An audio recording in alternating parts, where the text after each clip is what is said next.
ప్రకాశం జిల్లా దర్శి నియోజకవర్గంలో మినీ మహానాడు కార్యక్రమం ఘనంగా జరిగింది. ఈ సందర్భంగా స్థానిక తెలుగుదేశం పార్టీ ఇన్ఛార్జ్ గొట్టిపాటి లక్ష్మి మాట్లాడుతూ తమ కార్యకర్తల జోలికి ఎవరు వచ్చినా ఊరుకోనని, కార్యకర్తలందరూ సైనికుల్లా పనిచేసే ప్రభుత్వ పథకాలను ప్రజలందరూ ఎలా చూడాలని సూచించారు.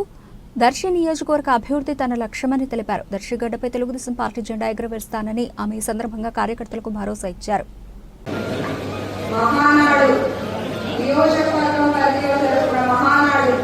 పసుపు పండుగ మనందరికీ ఒక పండుగ జరిపిన మహానాడు కార్యక్రమానికి ఇచ్చేసిన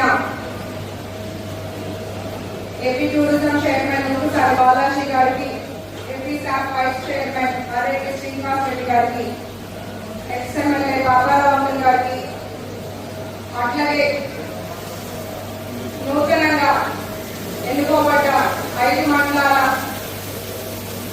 అధ్యక్షులకు, గతంలో ఇన్ఛార్జ్ లేని సమయంలో కూడా పార్టీని వాళ్ళ భుజాల మీద మోసిన మాజీ అధ్యక్షులకు, నాయకులకు